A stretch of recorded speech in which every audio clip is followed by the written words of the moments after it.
What are your thoughts about this initiative and the danger that it poses to those of us who in this country, not only black folk, but white folk will be affected as well? So, first, thank you for the invitation to join today. I'm happy to be here. What I would say is, I still am kind of approaching reading Project 2025. Um, and I've listened to and taken in other people's comments about it, but now I'm in a space where I want to read for myself what is in that document. What I would say, kind of like bird's eye view, and we talk about this on Conversations and Courage this coming Tuesday at 11 a.m.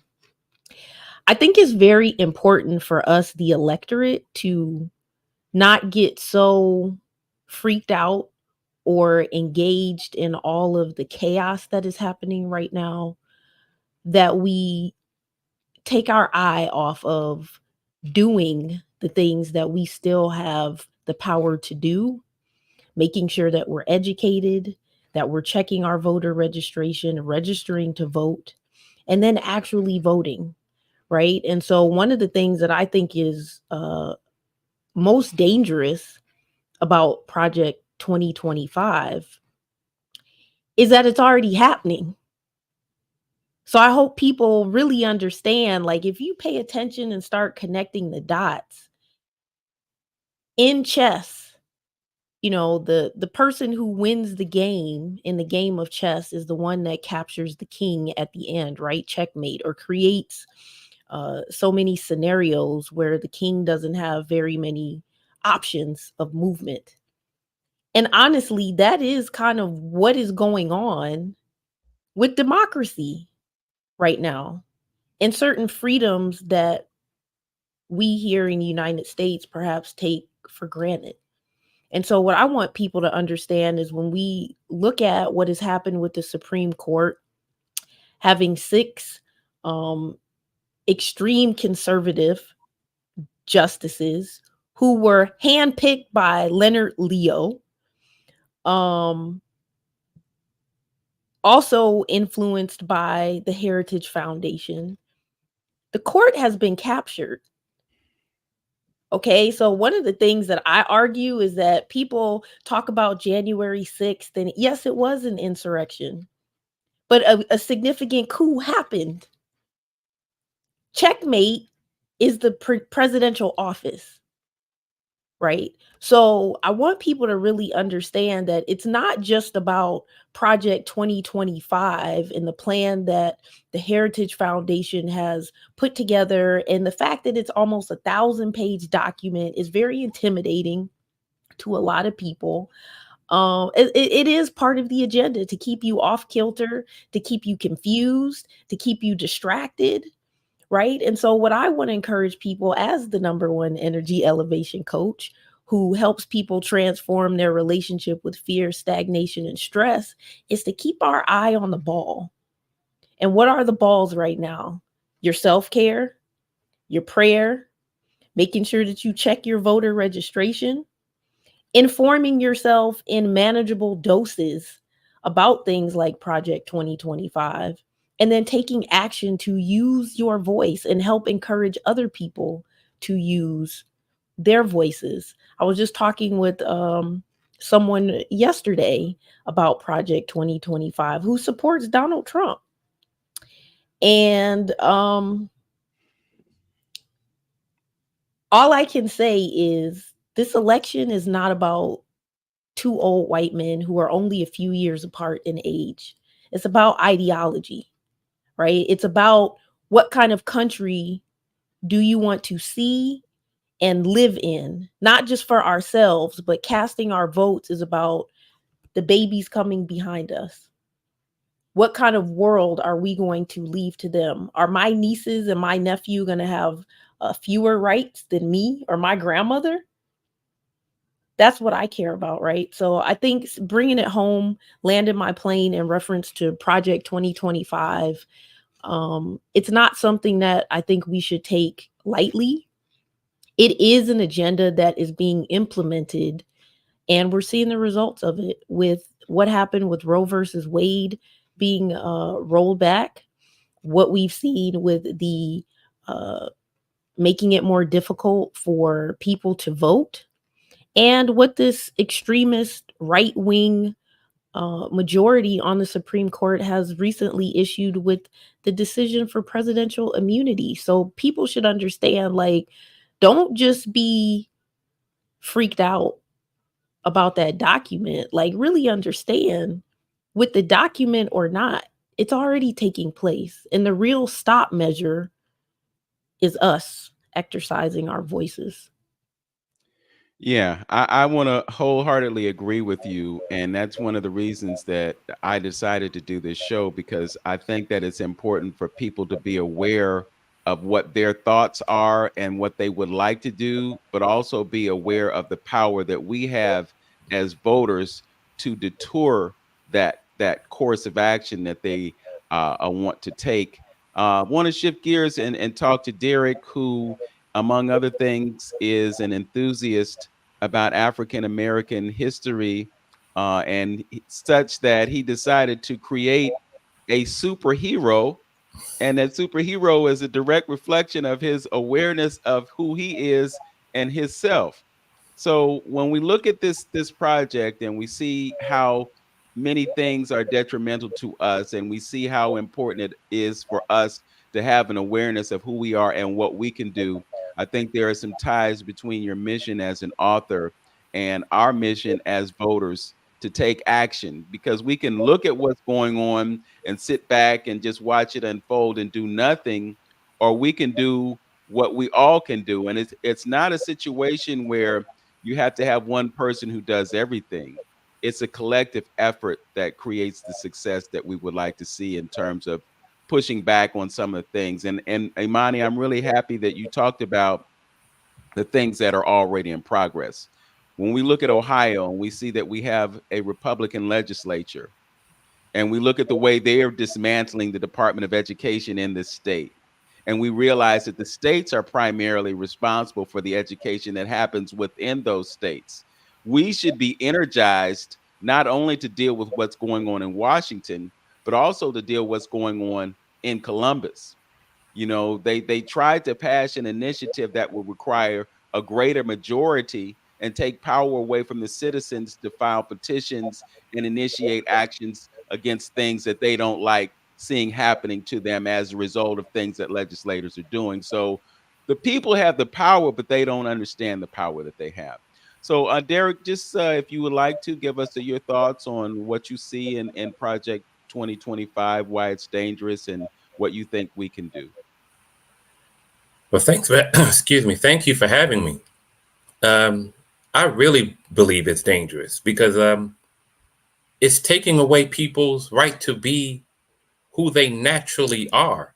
Like you said earlier, they're destroying the Department of Education. That's people's number one foundation for being independent. You're taking away education. You want to get rid of the EPA. And they did this by letting the Supreme Court give the president king powers.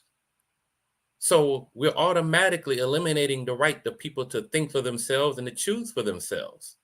And they've been doing this for so long that a lot of us have gotten used to it. And it's a form of bullying. It's a form of making people feel, you know what, this is bigger than me. I can't defend myself. Let other people think for me. Let other people just do this to me. And it's not.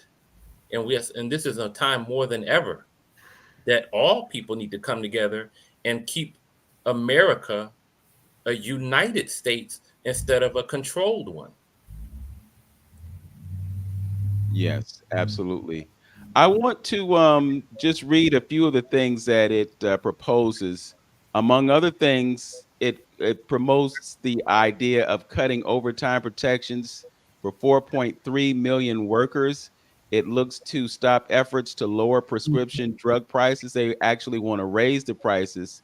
They want to limit access to food assistance, which an average of more than 40 million people in 21.6 million households rely on monthly. They want to eliminate the Head Start early education program, which serves over 1 million children annually. They want to cut Mhm. the American Rescue Plan Act programs that have created or saved 220,000 jobs. They like to restrict access to medication abortion. They want to push more of the 33 million people enrolled in Medicare towards the Medicare Advantage and other worse private options, expose 368,000 children in foster care to the risk of increased discrimination. They like to deny students in 25 states and Washington, D.C access to student loans because their state provides in-state tuition to undocumented immigrants, and they would like to roll back civil rights protections across multiple fronts, including cutting diversity, equity, and inclusion related programs in LGBTQ rights in healthcare, education, and workplaces. So that's just a fraction of the things that they are proposing to do in this over 900-page document. We have been joined by Stephanie Phelps. Stephanie is a journalist. She's also the host of Another Look at Life with Stephanie Phelps on 95.9 FM WOVU. And we also have been joined by Frances Caldwell.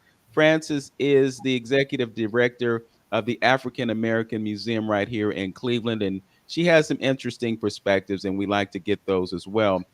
So, Stephanie, I'm going to shift over to you based on what you just heard about some of the plans. What are your thoughts about Project 2025 and what it proposes to do to America?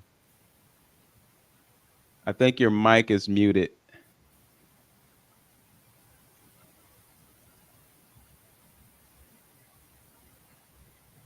Yeah, still muted. Okay. Okay, I'm so sorry. All right. First of all, Vince, I wanted to thank you for, even beginning to broach this topic.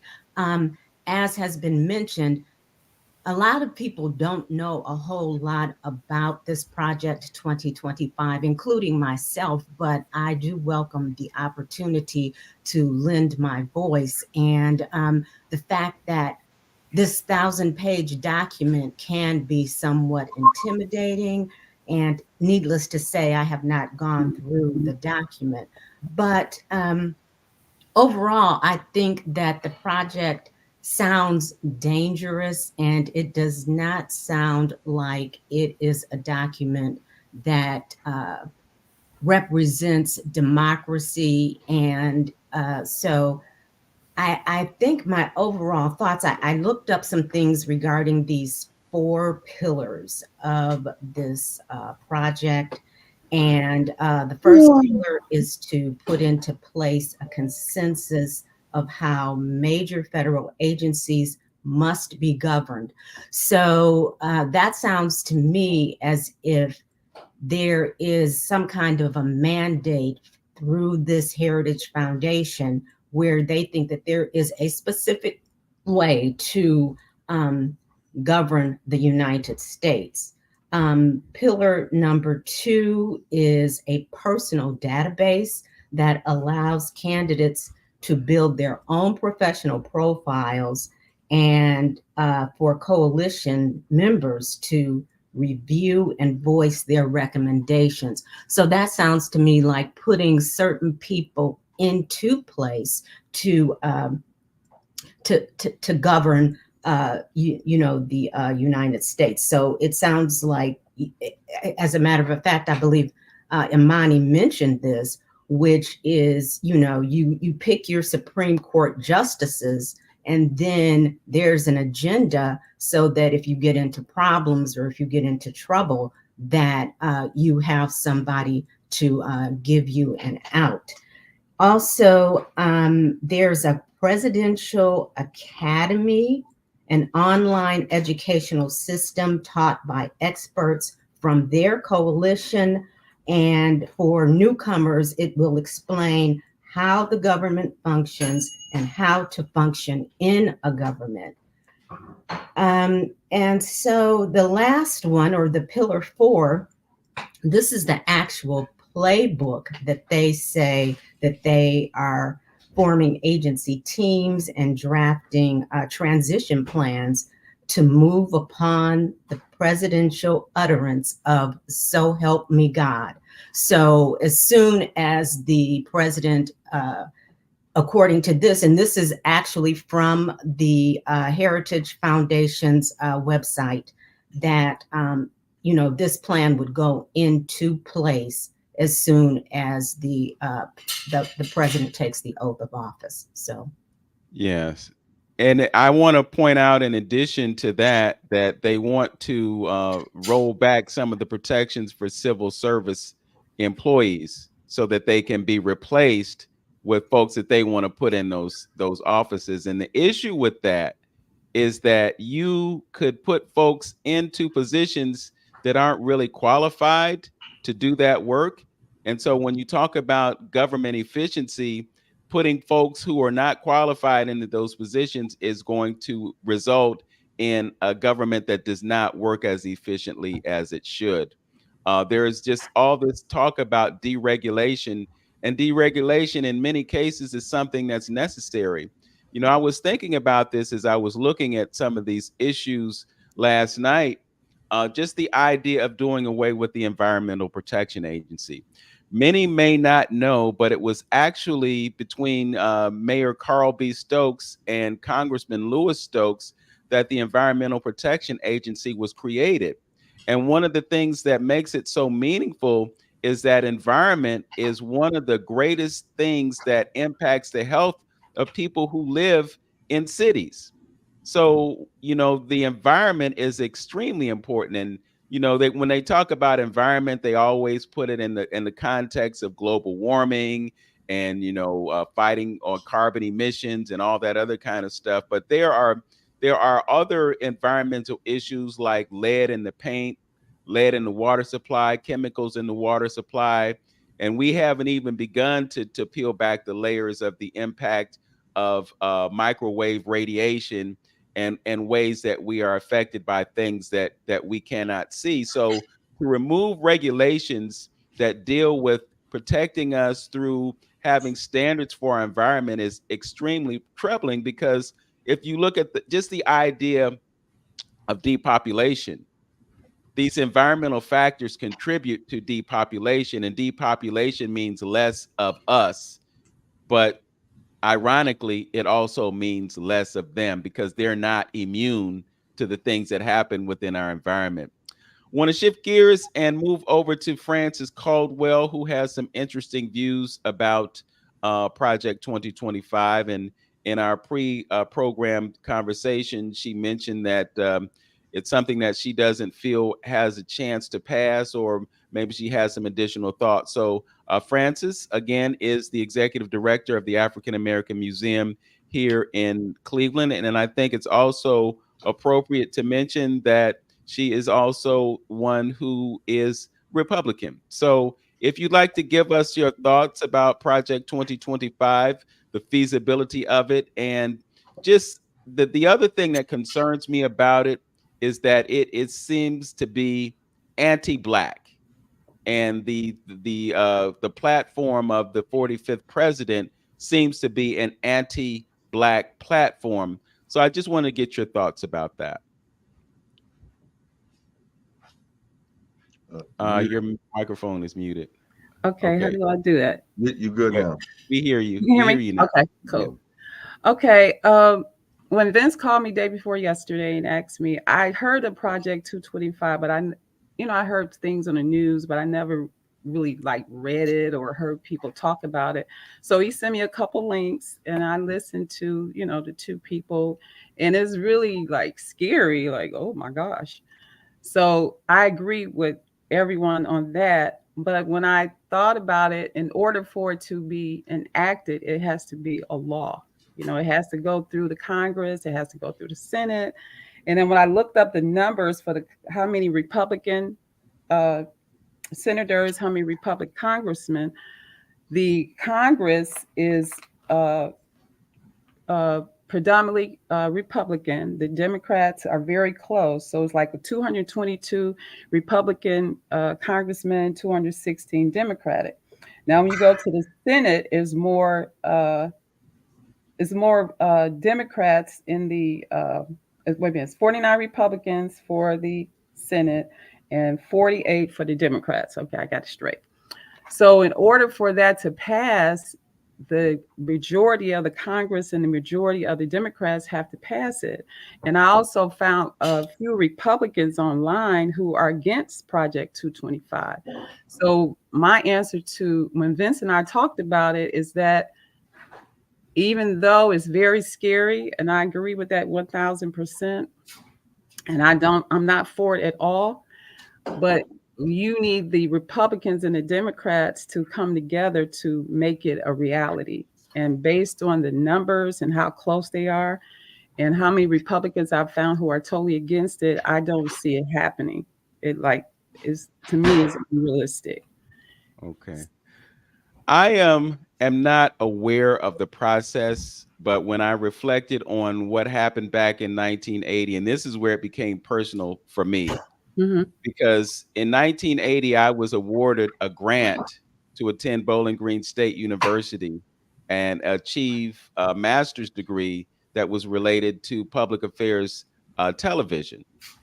I was working at a radio station in Akron at the time, and I was elated to receive this grant. And then President Reagan got elected, and they rescinded the grant, which dashed my opportunity. I am someone who has had several jobs, and almost every job that I've ever had in life happened as a result of affirmative action. And it wasn't a situation where I wasn't qualified for the job and I got it because they gave me this opportunity. I got those jobs because I was qualified and a door was open for me. Almost every job that I ever had, with the exception of working at WJMO, which was a Black radio station. So when I look at what happened during that time, it wasn't that one particular measure was passed at one time. There were a lot of different things that happened as a result of the creation of a document back then. And I could be completely wrong about this, but I don't think it's necessarily an idea that they're just going to en masse pass all these things at one time. I think that there might be measures that, you know, on one day they may call for the elimination of the Department of Education. On another day, they might call for the elimination of the EPA. There may be incremental implementation of some of these measures. Some can be enacted, some may not be enacted. But what I'm hearing and what I'm understanding about this plan is that it's not so much necessarily focused on the president or the potential president, I'll say, but it's focused on the things that they want to accomplish. And it is unifying Republicans who have divisions, because not all Republicans are on the same page. You have some Republicans who have more extremist views than others. You have moderate Republicans. You might have some liberal Republicans. But in terms of what they would like to do in terms of taking over the government, that's what this plan is about. And this is what they are in agreement about. There are Republicans who do not like 45, despise him. They didn't really want to have anything to do with him.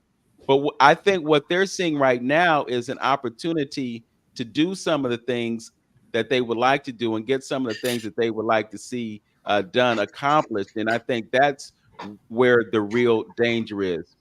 Brother Antonio, you've been listening. I don't know if you've done much research about it, but I know that you are aware of it. What are your thoughts about Project 2025? Well, that's very interesting. I think, again, with me, I look at the big picture.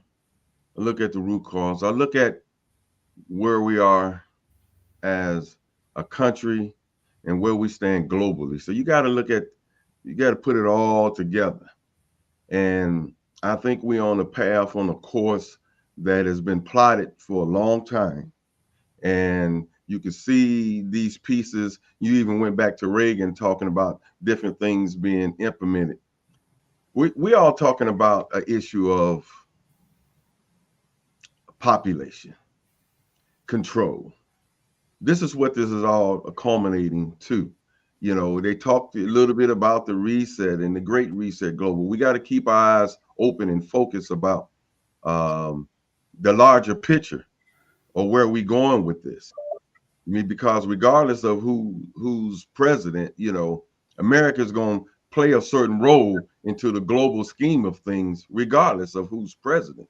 You know, so let's look our eyes and let's look a little broader on what could be going on, or what beginning stages that this is could be showing and implement for us. So I think that, you know, through what Mitch McConnell did, and when Donald Trump was president before, putting people in certain place in far as in the judicial system, those things was being laid out, and that's one thing you got to give the Republicans credit for, because they stayed at it for a long time, putting these pieces together to bring us to the point to where we are at right now. So it's I think we're looking at a big population issue, and it's about control, about them being into that whole minority position, and in order for America to move forward, you know, they have to, you know, do things to stay in control.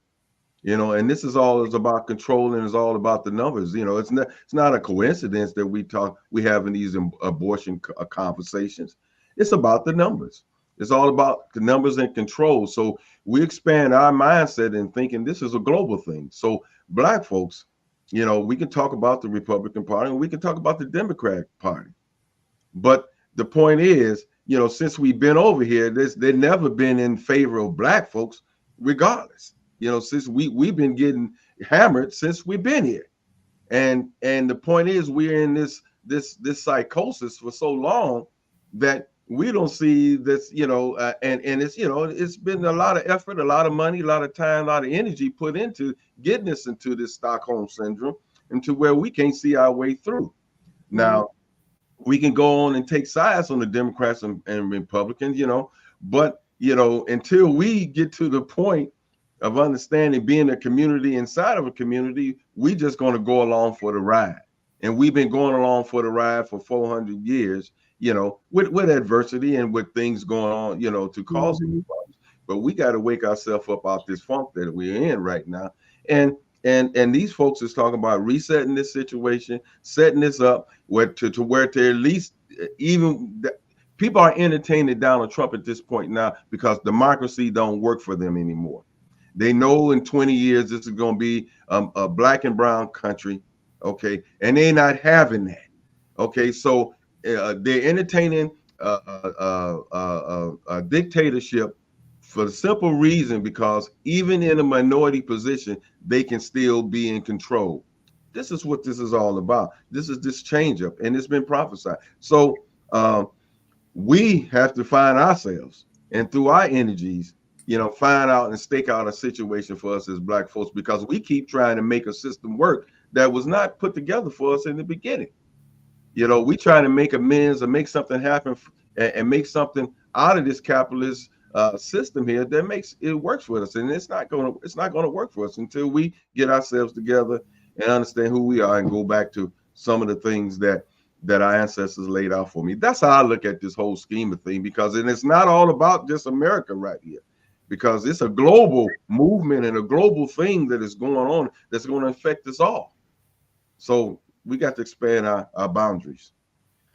I just reflecting on what you were talking about in terms of dictatorship and democracy, and in many minds, this is being framed as a war between the two ideas. So on the Republican side, you have the idea of engineering a dictatorship, and those who are on the Democrat side are saying, well, we need to do what we can to protect democracy.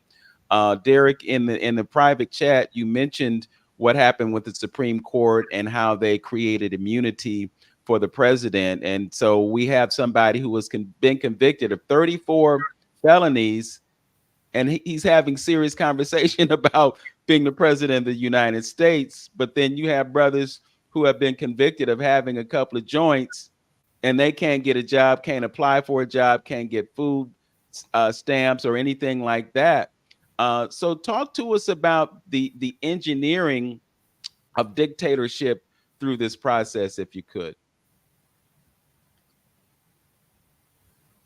You muted. You muted, Derek.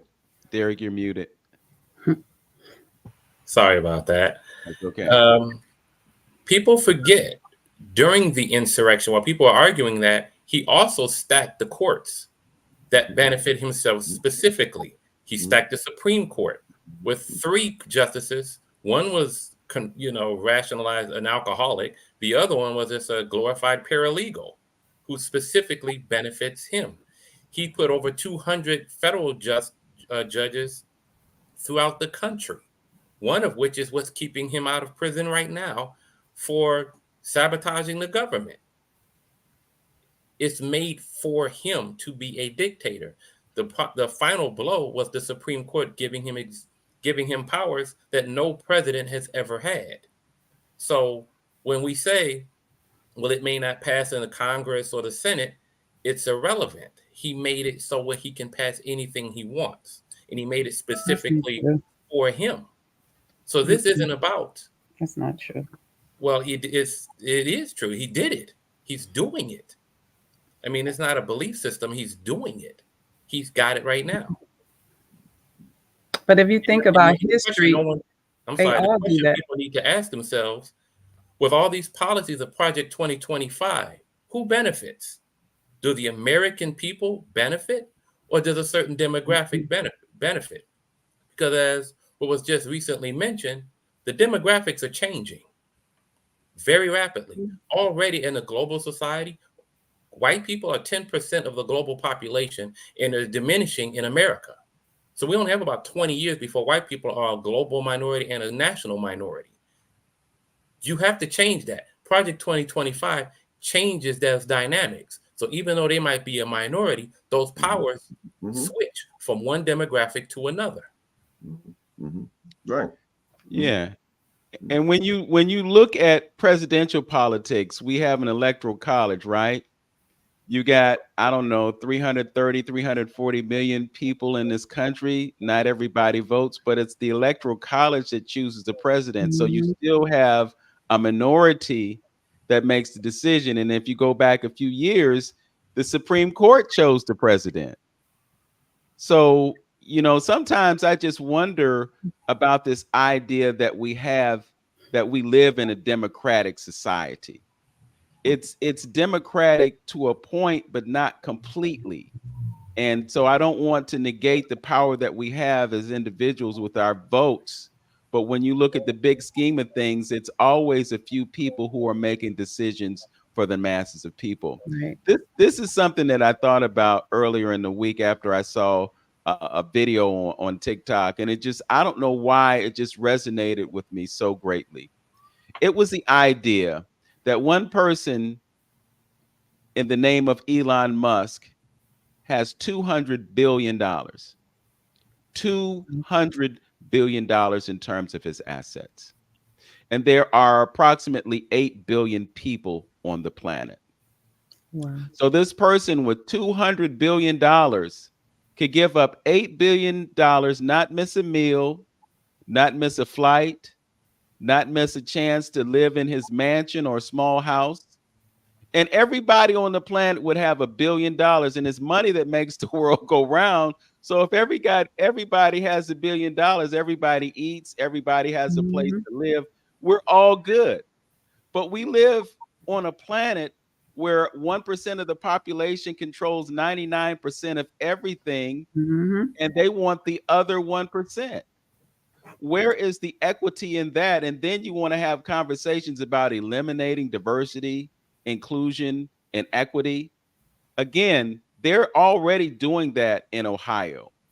They're already pushing back the idea that colleges and universities can have DE and I in their programs.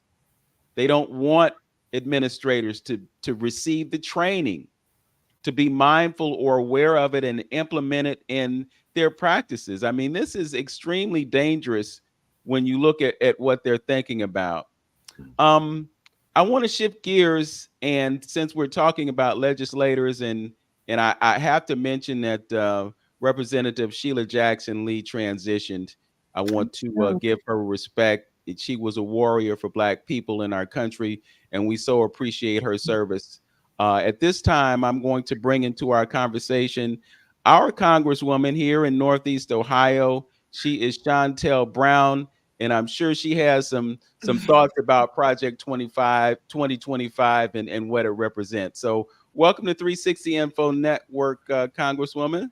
Thank you for having me. And I think we got to call it what it is. It's not just Project 2025. It's Donald Trump and JD Vance's Project 2025. We need to make that clear as they continue to try to, as at least Trump tries to distance himself. Project 2025, as you were talking about, would really be damaging to our community. You spoke a little bit about the diversity, equity, and inclusion component. I serve on oversight as a member of Congress, and my colleagues on the other side of the aisle are doing everything that they can to reverse course on programs that have just benefited our community. Now, that is a harsh reality to me because I am living, breathing, walking DEI. It is my life. It is not a program. It is not words. It is the life that I live, and it is the life that I fight for to make sure that my community, who has historically been left out, left behind, and looked over, gets access to the resources that are going to be distributed in mass because of the historic legislation we were able to pass in the 117th Congress when Democrats held the House, the Senate, and the Oval Office. So now I'm seeing them starting to reverse course. And you touched on it a little bit too. You said that it's happening right now in Ohio.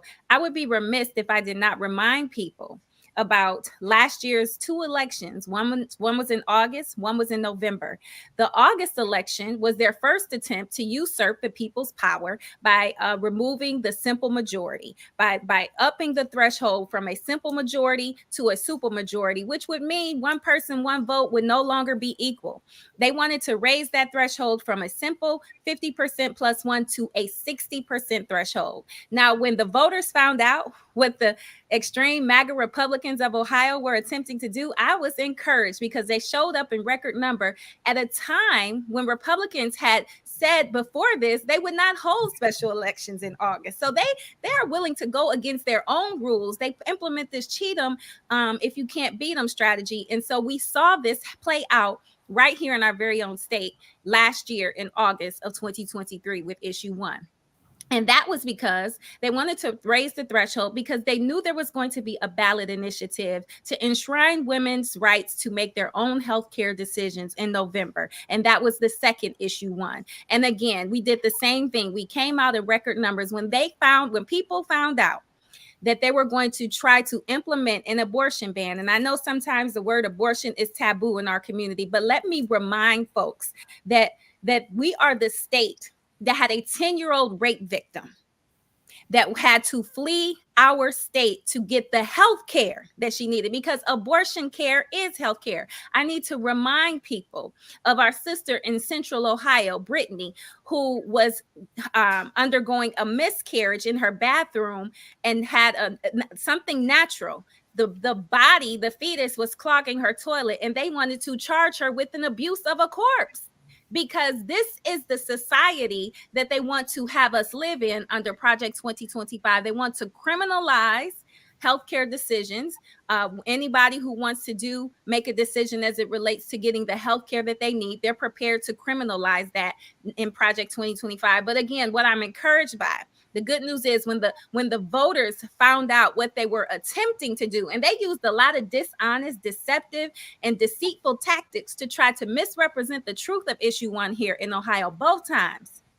But the voters here are wise. So I think when people get the information, and fortunately, we're in July, so we got time to get them the information. And the last day to register to vote is October 7th. So we got time to get the voters informed. We got time to rally the troops. And I'm just, I'm ready to get out there and go to work, y'all.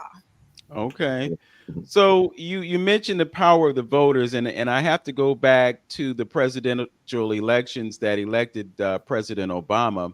Ohio is characterized as being a red state just because of, who lives in rural Ohio, and then you have who lives in urban Ohio. And it just so happens that we live in urban Ohio. And when we showed up at the polls, both elections, our president, Barack Obama, got elected. 45 has selected JD Vance as his running mate. I just wanted to get your thoughts about that as a strategy and what impact you think that might have on the election.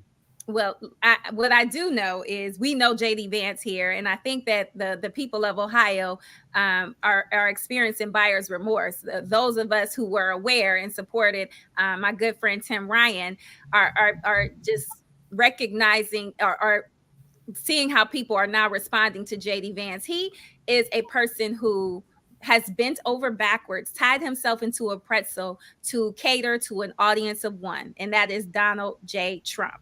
And he has demonstrated that he is willing to do whatever it takes to please Donald J. Trump, not the people of Ohio, but this man who has vowed to be a dictator on day one. So I think that's what people should understand. This is a person who also is supportive of a national abortion ban with no exceptions for rape or incest. And I would just be remiss if I did not remind you of the two ladies who had to undergo and harsh circumstances. JD Vance would not have made exceptions in these cases. And so preparing to criminalize people for making their own healthcare decisions to benefit themselves is something that JD Vance does not support. He completely disagrees, in fact, and would be fully supportive of a national abortion ban.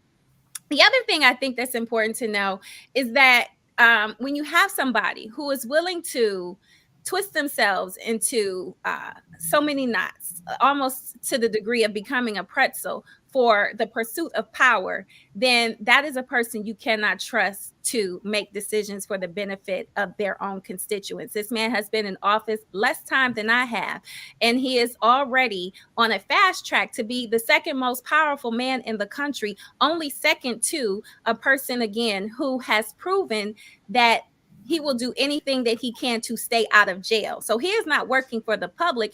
Donald Trump is working for himself. So this is the stark contrast that we have. These are the people who are on the other side of the aisle seeking to be the leaders of the free world, which is a stark contrast to President Biden and Vice President Harris, who have done historical things as it relates to legislation that has transformed our community.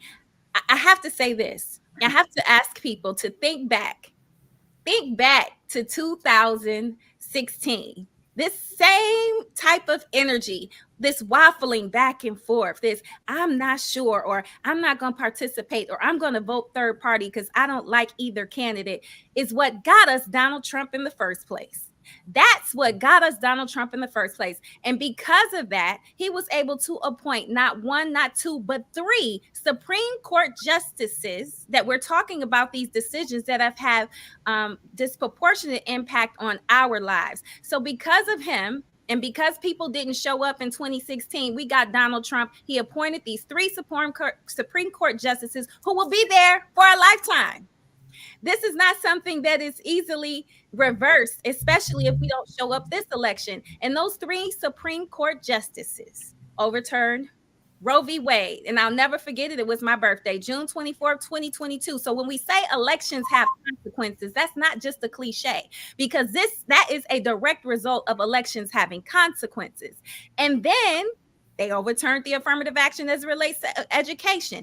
Education should be the thing that levels the playing field in this country when it comes to opportunity. Well, they don't want us to be educated, and they've made that abundantly clear in their Supreme Court decision. And then they overturned the Chevron case. No one was really talking about that. That is taking the expertise away from the experts and putting it in the hands of judges. Now, I believe judges are smart. I believe they have a lot of knowledge, but they're not experts in everything. And overturning the Chevron case gives them that authority to determine things like how clean is clean water, how much, our Food and Drug Administration, what's good enough for us to eat. These things I do not want to trust to a judge. I want somebody who has expertise in that area to make those decisions. So that's the contrast. That's what we're dealing with. So you got Trump and Vance, you got Biden and Harris. It's a binary choice in this country. And I think we should be crystal clear about which of the two would be best for our future. So, Congresswoman, I have to ask this question just based on what's going on right now, because just as we have Republicans divided, we have Democrats divided. And this is definitely a time when, as Democrats, you have to be united in order to win this election. There have been concerns expressed about the health of the president, specifically the mental health and the possibility that there might be some cognitive decline. Some of your associates in Congress have expressed their concerns, and they're saying that perhaps he needs to reconsider running. But it seems as though there's a lot more momentum in terms of keeping him on the ticket. What are your thoughts about this issue right now, and where you see things headed as we entertain a convention in the next month? Well, if it wasn't clear, let me make it abundantly clear. I am 10 toes down, 100% riding with Biden, because this is the thing that I know. The man has made his decision. And until he says otherwise, that is the candidate. So as it relates to people who might have concerns, I understand your concerns. As it relates to people who have gone as far as to telling him to step aside, I personally don't agree with that. I don't think that it is the best image to put forth for the country and the world, for that matter. We are able to have these conversations, and there is a process in place that if something, God forbid, should happen to President Biden, there is a person that has been working with him side by side for the last 3.5 years. In fact, on the campaign trail with him in 2020, that is qualified and ready to go on day one. And it's called the vice president. And her name is Kamala Harris. And if that's too hard for you to say, then just call her Madam Vice President. That is what we need to be focused on. The one thing that I will say is we might have some disagreement on who should be at the top of the ticket. While I'm crystal clear, some of my colleagues might disagree. But where we are unified is the danger and threat that is Donald J. Trump and now J.D. Vance. We are very unified in that. So I'm willing to bet, without even having conversations with all of those folks who are saying he needs to step aside, that they won't be voting for Donald Trump. And at the end of the day, I am riding with Biden until he says otherwise. It's good to hear your conviction and your passion about this, and I think the viewing public and the listening public needs to be as passionate as well. Because one thing is crystal clear: we're going to have to be the ones who decide the future of this country. We can't leave it up to a few people who craft a manifesto to give themselves power over everyone else. So I want to thank you for joining us. I know you have a tight schedule, and I'm pleased that you were able to join us and add your voice to our voices, because we are on this broadcast because we have concerns about not only the future of this country, but the present of this country, because we live in the now. We can't live in the future because all we have is right now, but we can do things to affect the future of this country. And one of the most meaningful things that we can do is show up at the polls on November 5th and choose the next president of the United States, hopefully someone who fosters the ideas of democracy and not dictatorship. Thank you so much for joining us on 360 Info Network. Thank you for having me. And if I can say one more thing, if I can remind folks, the last day to register is October the 7th, and early voting starts the next day. But you don't have to wait. If you like to vote by mail or vote absentee, you can request your application today. You do not have to wait to do that. And the other thing that I think is important that you touched on, Vince, is that when it comes to power in this country, when it comes to power, the vote is the thing that levels the playing field. Your vote. Whether you are rich or poor, gay or straight, black or white, male or female, GED to PhD, everybody gets one vote. And so I would just urge your viewers and your listeners and those who have been feeling disenfranchised, marginalized, or like it's not worth it because you're not into politics. I think you can tell from this program, politics is into you, and it's into you every day. So please, please, please make sure you exercise your right to vote in every single election, because it really does matter. And this election will be the most consequential election of our lifetime. The future and fate of our freedom is on the line. And I need us to show up like we have never showed up before. So well said, Congresswoman. So well said. And I am hopeful that folks will heed your advice. If you need to get to the polls, find someone that will get you there. If you need to get to the BOE to register to vote, or other places where you can register, do what you got to do. But we got to get this done. Thanks again for joining us. Thank y'all for having me. God bless and have a great weekend. You too. All righty, Congresswoman Chantel Brown. We are pushing up at noon on 19 or 1490 WERE, and we usually conclude our broadcast, but because we are streaming live to StreamYard, we can actually continue the show, and we're going to do that. I've noticed quite a few comments in the private chat coming from Imani and coming from Brother Derek. I want to make sure that we are able to cover the things that you have expressed to us, because they are so pertinent to our conversation right now. So we're going to wind down the broadcast right here on AM 1490 WERE. Usually, I will have Brother Hamtonio come in and give us some parting comments. We got about 14, 15 seconds, if you would. No, just an interesting conversation, and a conversation that needs to be had. So we'll continue this when we are on the other side. Okay. And I want to do a quick plug for Unmasked: Navigating a New World Order, that will take place at the Hermit Club on July 25th through the 27th. Please go online and get your tickets. I will put a link in the description to enable you to do that. I'd like to thank our engineer, Tone Harley, for making this happen for us today. And I'd like to thank you for listening. As always, know yourself, love yourself, be yourself. Make today your absolute best day. Peace, everyone. Join us on the other side. Peace. All right, it's 12 o'clock noon right here on YouTube and Facebook. Brother Hamtonio has a YouTube channel. It's called The Journey with Hamtonio, and you can view our broadcasts on his channel. You can also view them on my YouTube channel. And I would like to encourage you all, we don't say it enough, but we need subscribers.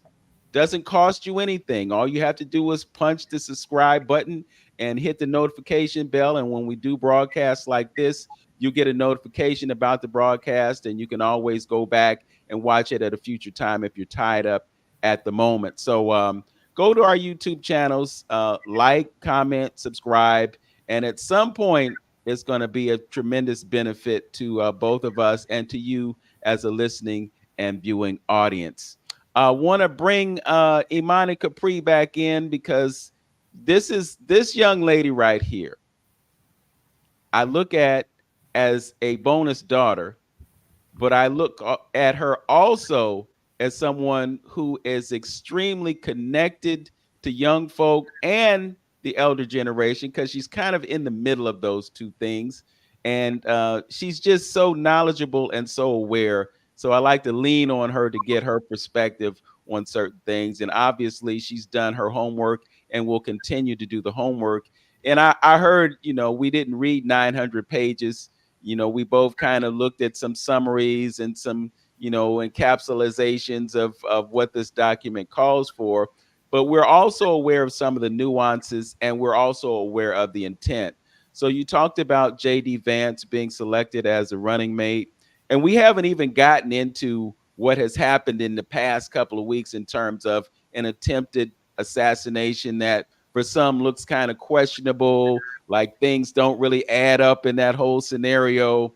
We're looking at what happened with the Republican National Convention and all these things that have happened in the past couple of weeks. But Imani, I want to give you the floor and just allow you to bring up some of the things that you mentioned in the chat.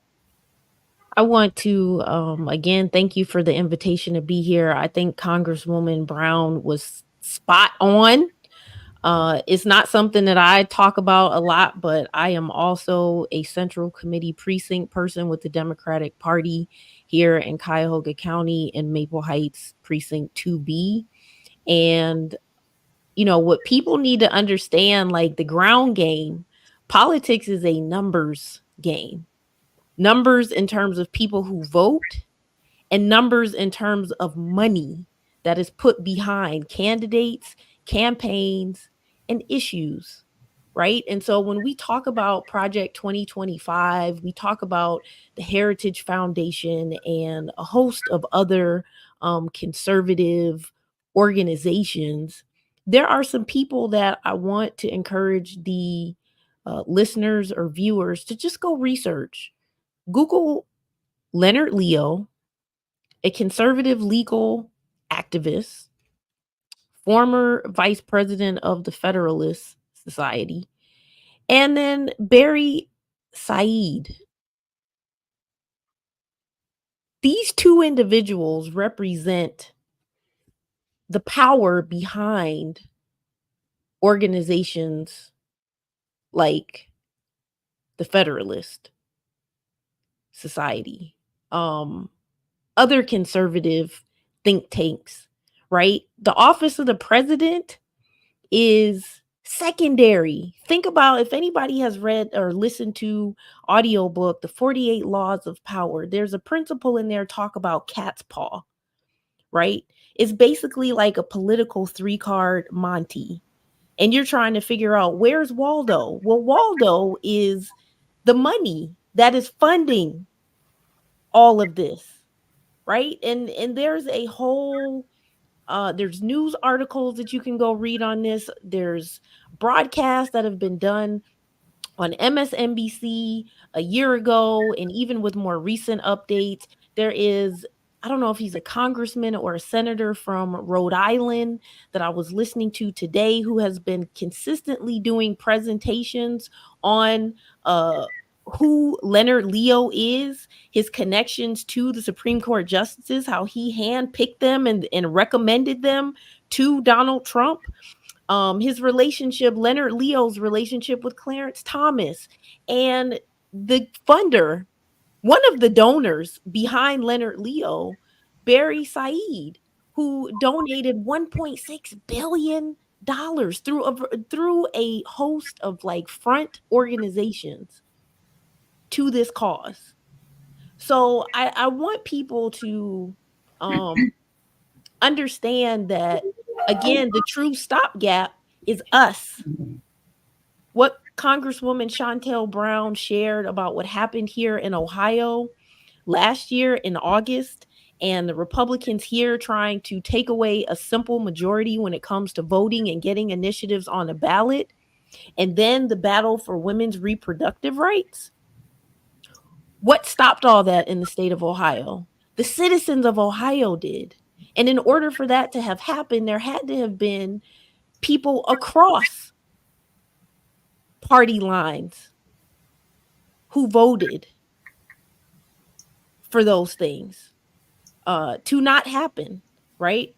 Another key thing that I would remind us here in Ohio to really understand how powerful our voices and votes really are is do a little bit of research on Ohio's impact in general elections, presidential elections, right? There are many statisticians and political historians, people who research elections and all of that, who have said or put out that Ohio, I think to the rate of more than maybe 85%.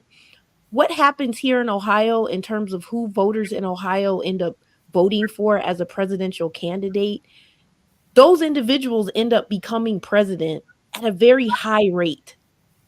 So that saying that some people may have heard, however Ohio goes, so goes the country. It's like Ohio is a microcosm of the US. So we have to understand what we do here in Ohio doesn't only have impact on our state, but it has impact on the country and then extension the world. Why do you think there's so much gerrymandering going on here in Ohio? Right? Like, we got to understand our power. Why do you think JD Vance, of all the potential people that could have potentially been selected as Donald Trump's running mate, why JD Vance from Ohio? Ohio is a game changer. And for those dark money interests like Leonard Leo and a Barry Said and the other people who hide behind a variety of front organizations, and they don't want the power of the people to prevail. They were not happy about what we did as voters here in Ohio. So please understand, for every resident that lives in the state of Ohio saying, well, I don't know if I'm going to participate, I don't know if I'm going to vote, it was us voting based on some things that we fundamentally agree upon that maintained a simple majority of one person, one vote here in the state of Ohio, and enshrined a woman's right to choose about her health care. And like Congresswoman Shontel Brown said, it was our state that had the 10-year-old who had to leave to get the health care she needed because of a child that was conceived from rape. So, let's be real.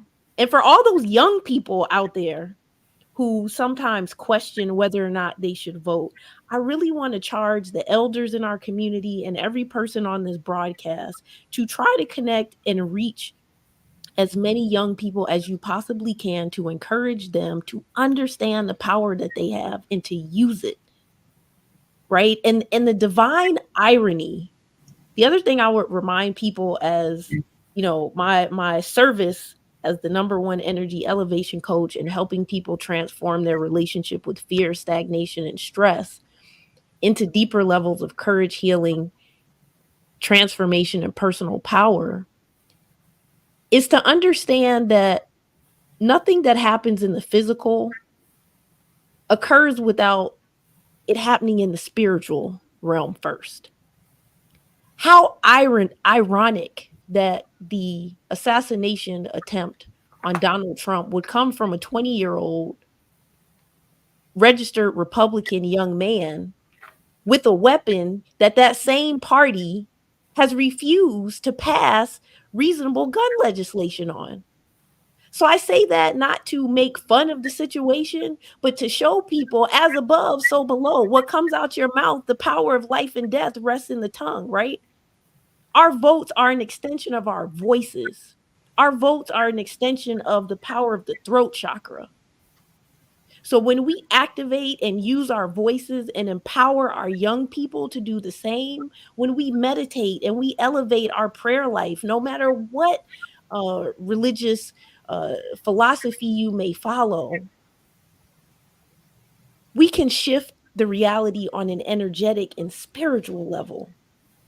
And I think it's time for us to elevate our game book, our playbook, to that. That's the real playbook, right? That's the playbook that can checkmate what we're seeing going on with Project 2025. But we have to be present enough, like you said, Vince.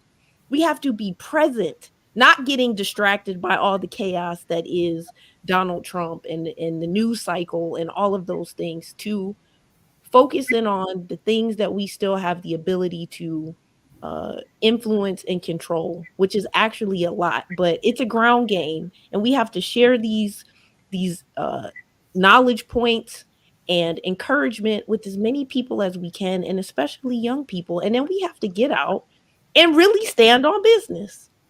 I land my plane. Okay. I want to bring Stephanie back into the conversation and just talk about the idea of third-party candidates. I know Marianne Williamson is someone who has expressed an interest in becoming president of the United States. Cornel West is also running for president right now, though many may not be aware of it because there's been pretty much a media embargo on it. I mean, Mr. West, or Dr. West, was here about a month ago, and he did a fundraiser at a masjid over on East 131st Street. And there was literally no media there aside from myself, Rhonda Crowder, and Felicia Haney. There was no one from 358, 19, 43, 55, 22. Nobody. CNN, nobody was there. It's like they don't care. What are your thoughts about third-party candidates and the impact that they could have on the election, i.e., taking votes away that could go to Democrat candidates?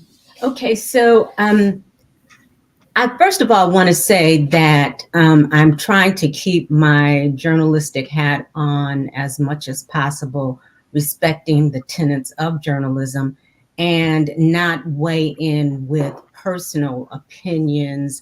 I'm not a pundit, so I'm not trying to necessarily judge anything or make any predictions about anything.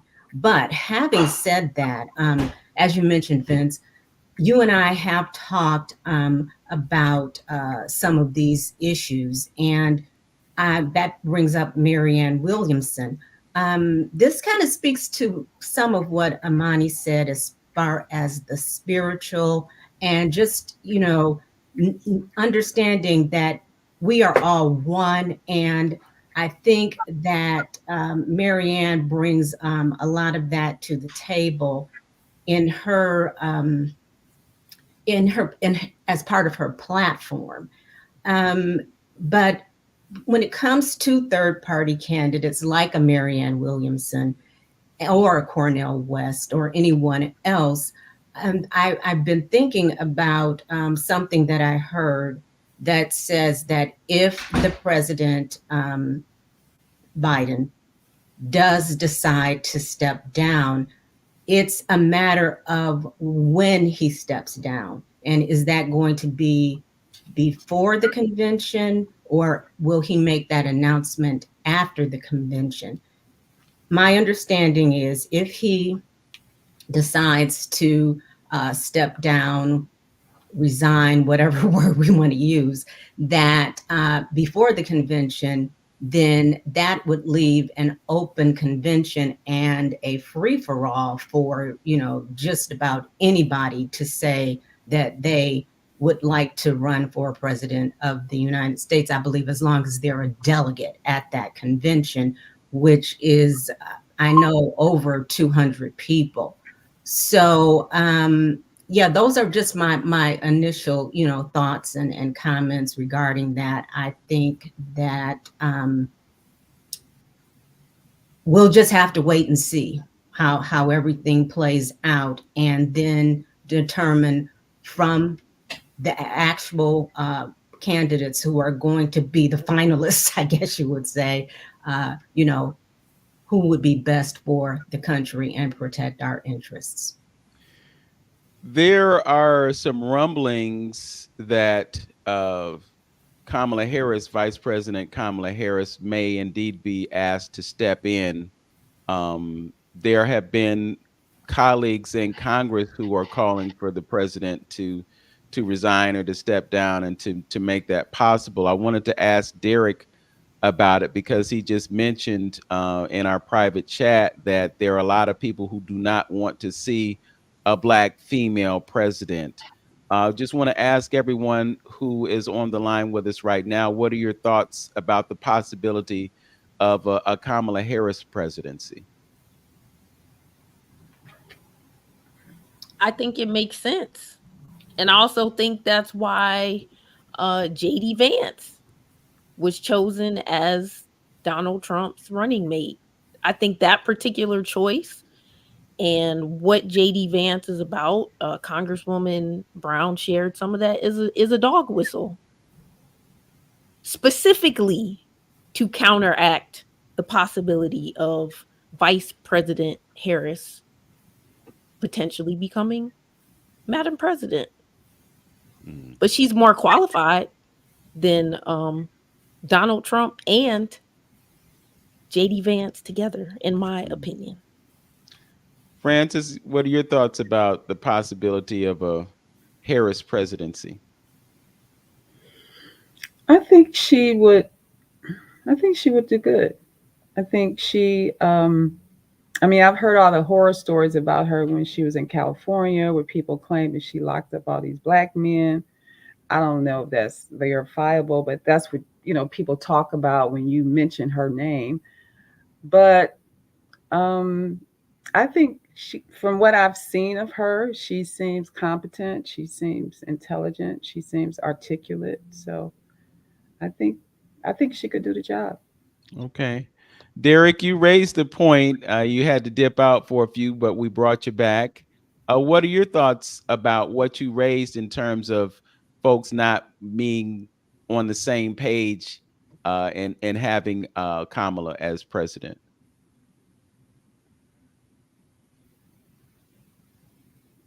Might be muted. I He's know he's muted, but frozen. he ain't saying nothing. He may be froze. Yeah, might be having internet issues. You know, I'm thinking about what happened yesterday. There was some kind of glitch in Microsoft software that kind of shut down airports and Oh, other wow. transactions that require But let me the say internet. something. Let me Yeah. say something, Vince. Go ahead, man. Yeah, I got to bring it back home. I got to bring it back home. We have to look at, and my concern is for Black folks. Period.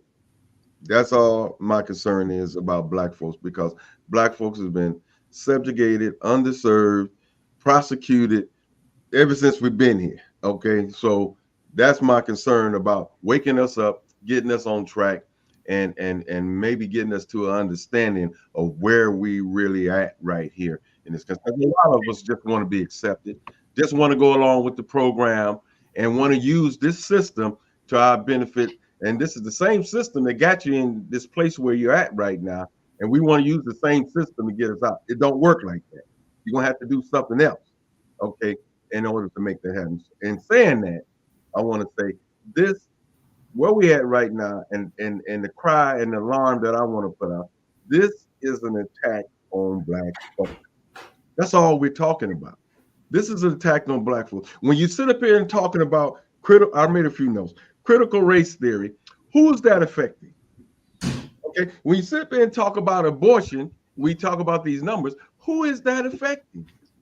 That's Black folks. When you talk about the educational piece, when you talk about affirmative action on what they did with the college situation, who is that affecting? This is Black folks. And the alarm that I want to put on and reiterate is about this population situation. This is, I call it, this is Custer's last stance. You know, and this is one I want to make the people aware of. This is Custer's last stance. If they don't do something now to change the course of everything, they're going to lose it. Okay, so we're talking about desperation and desperate people and desperate situations is going on. This is the alarm. We can't get tunnel vision and get into this politics going. Let's look at this broader picture of what's being painted right now, and it's serious. So this is an attack, a straight out attack. Even, you know, when Trump, we could call it, you know, wherever we wanted, but we have noticed this. When Trump was president last time, those Karens and everything else came out the woodwork. People felt empowered. They've been feeling that for the longest, for a long time. But you know, we can say it's coincidental or whatever. But when Trump became president, we see more and more of that. You know, when Barack Obama became president, we see more militias just prop up all over the country. See, this is Custer's last stance. You know, and what happened with these people with Karens and things, what do you think was going to happen? You know, if Donald Trump get back in, how you think the empowerment of the police is going to happen? You think you're getting beat over the head right now? What you think is going to happen moving forward? When he wanted to sick the dogs on you, I mean, meaning that people, I mean, law enforcement that didn't have patches on their uniforms. He wanted to do use the military to do certain things. And folks in the police uniform felt so empowered to knock folks over the head. Matter of fact, he gave him the thumbs up and said, "Hey, if you got to use a little extra force, go ahead and do it." You know, and we know sometimes those things is needed. But my point is, this is an attack. You know, of folks trying to turn the throttle and change the throttle around into empowerment, because it's about those particular numbers. So I'm just saying this is for us not to lose sight on what's actually happened. This is an attack, and a serious attack that is going on, and people want their country back again. This is what it's all coming down to. So we can't lose sight of it. Yeah. I heard this online last night, and it may or may not be true, but there was a brother that was doing a commentary about Project 2025. And he said one of the things that it calls for is not just the immunity that has been provided for 45, but they were also talking about immunity for police officers, meaning that you really can't hold them accountable for any of the injustices that they're responsible for, and that lines up with this whole idea of taking their power back. When we look at the formation of this country, people came from Europe, planted a flag, and just said, okay, now this is ours. When they said we the people, they weren't talking about everybody. They were talking about the aristocracy. When they talk about life, liberty, and the pursuit of happiness, it wasn't happiness, it was property. And those who had the ability to acquire property were the ones who had the resources to do so. So it's never really been about the people. It's been about the people who call themselves responsible for this country. But we've come back to this, and I so appreciate what Imani said about power to the people. The power rests in the hands of the people. There are more of us than there are of them, and it's time for our will to be done. Vince, let me say this right here real quick. I just want to put this out to the people. Go watch a video on YouTube by Barbara Walters, not the older white Barbara Walters, okay, but her name is Barbara Walters. She wrote a book called How Civil Wars Start. Okay, she did a couple of interviews in reference to that. Check that out. And one of the things, I'm not promulgating a civil war or anything like that, but there's a couple of interesting things she said about that. She said, contrary to belief that people, she was commissioned to go and investigate civil wars all over the planet, but she couldn't at that time do United States, but she had to do all these other countries. And she said, contrary to popular belief that civil wars start from the people being impoverished, and it always show like the poor people getting mad and getting doted on, and they just want to rebel against the people. I mean, the hierarchy. No, she said most civil wars start when you have a group of people that sees their power outgoing. This is our situation. They're seeing their power outgoing. They want the country back, and we got to change the laws to keep empowerment. This is what I'm saying. This is what we're zeroing in. I just want to put that out to the people that look at Barbara Walters, How Civil Wars Start. And you can, if you don't want to read her material, just go on YouTube and listen to her interview, and she lays it out. I want to also amplify the idea that we cannot allow ourselves to live in a place of fear. And one of the reasons that this is even being brought up is to keep us in that place of fear. When you exist in a place of fear, you exist in a survival mentality, fight or flight. It really prevents you from reaching the higher levels of your cognitive ability. So I just want to bring everything back to where we started this program, and that was making people aware of their plans, but not allowing their plans to keep us frozen and not willing to do anything for ourselves. We can sit down and let them do everything that they want to do and acquire all the power that they want, or we can do what we did in that last election and say, no, we want to keep the majority where it is. We want to keep our ability to file petitions so that we can enact laws that are in our favor. So at this point, I want to thank everyone for joining us. Francis, I want to give you an opportunity to make any parting comments if you would like. You were kind of like the outside person on this conversation, but we respect everybody's political views. personally, I'm not Republican or Democrat. I vote for the person who I think is best for the Most job. qualified. And I'm not beholden to party politics, but at the same time, I do understand the value of having leverage within a party and being able to influence the platforms of that party. Sometimes we have to work within a party to affect the things that we want to see. But any parting comments? Well, I know when the gentleman talked about the Trump putting his people in the help me out, Supreme Court. But all presidents do that, Democratic and Republican. They all pick their people when they're in office and put them in powerful places. So I don't think that's just unique to Trump. I think all presidents have done that. Number two, when you talk about attack on, when Lynn talked about attack on Black people, I see some of your points, but when you talk about abortion is an attack on Black people, I totally disagree with that. As a Democrat, as a Republican, as an independent, it doesn't matter.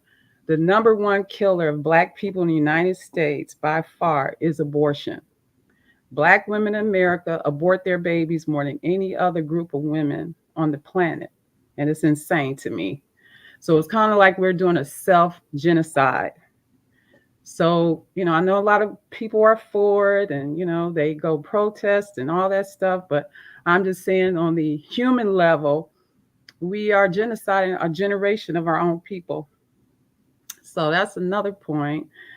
And then when it comes to whether it's Trump or Biden, at the end of the day, like me and Vince talked about the other day, they're two wings on the same bird. Because as we just keep it 100, we always suffer no matter who's in office. It could be a Republican, it could be a Democrat, it doesn't matter. Our people are still suffering, they're still poor, they're still homeless.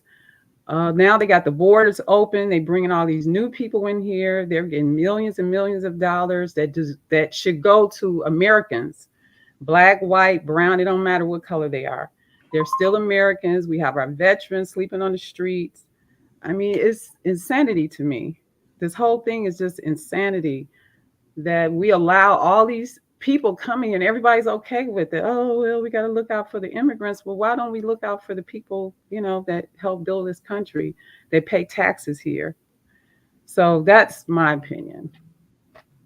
Okay. I just want to clear that one part about, I probably wasn't clear when I mentioned abortion. In the abortion indirectly, I'm saying that they're having this issue with abortion, far as theirs concerned, to deal with their numbers, and that's an attack. You see what I'm saying from that perspective, not. Oh, okay. But yeah, I wasn't clear in reference to that. Okay. Yeah. I wanted to amplify that as well, Brother Antonio, because one of the reasons that they're pushing back on abortions is because their birth rates are low. That's what I'm talking about. So, that's what I'm talking so about. they have to do what they can to preserve their quote unquote species. So they want to deter their own from eliminating their own. Oh, that makes sense. That makes sense. That's what okay. That's why it's coming back to that. Okay. Stephanie Phelps, you have any parting comments? Well, I just want to say, some really thought-provoking conversation here. And I guess when somebody mentioned the bird, and, there's the left wing and the right wing, but they're all on the same bird. And and I guess there will always be people who have less than others. To Francis's point, Black people are definitely suffering and at a higher proportion, if you want to use that word, a higher proportion than others. But there are also very many Black people who are doing well. And I think that we need to consider our vote to help us do as best we can. And then also to Imani's point about the spiritual aspect of things and that bird, we're all one. So we need to do what is best for the majority. I think, Vince, you spoke to this also, as far as just making sure that we not come together, but to make sure that we are all voting, in the best interest of everyone. I kind of lost my thought there, but yeah, I just think that this has been some really thought-provoking conversation. I'm sure anyone who has been listening, they're going to get something out of it, and it will make them, or cause them to maybe take a little more action or thought than they would have otherwise. So Okay. Thank you for that. And I will take this opportunity to let folks know that Stephanie's show is on Fridays at 11 a.m. on 95.9 FM WOVU. And it is Another Look at Life with Stephanie Phelps. Imani Capri is on Tuesdays on 95.9 FM WOVU, Conversations in Courage. And she has great co-hosts, great conversation. I promise you, you listen to that show, you will grow as a person. Thank you for that. Frances Caldwell, Executive Director of the African American Museum. They have activities there on an ongoing basis. So stay tuned, stay plugged in. And I will put a link in the description of this program so that you can access their website and learn about the things that are going on. Brother Hamtoni, I'm going to give you the last word, brother. Well, again, when we talked about being powerless, and the things that are affecting Black folks, I have to go back to my guy, Dr. Amos Wilson, and we in this battle for our consciousness. This is all what it's about, what we're dealing with in our position. It's about our consciousness and where we at and where we resonate at, And he always say, change your consciousness, you change your reality. They do the things they do because the way we are. You change the way you are, they have no choice but to change. So since we as a people are stagnated into a certain frame of mind and a certain frame of consciousness, a certain frame of hopelessness, helplessness, of feeling that we in need and things of that nature, if you continue to stay in those realms of thought and consciousness, then the man is going to continue to run the same game and the same plays on you.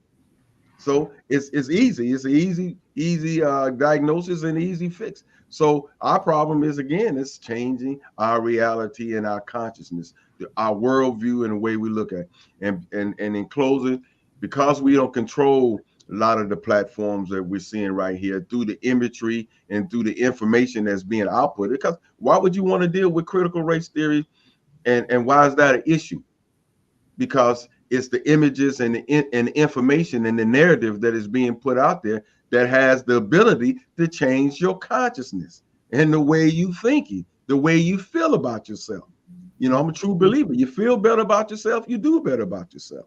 So it's about this is a war about our consciousness and our mindset. So once we get to the point of understanding that and knowing who we are and listening to that God consciousness that is inside of you as a person, as a people, this is what he has taken away from you. He got you looking outside of yourself all the time for something and for somebody else.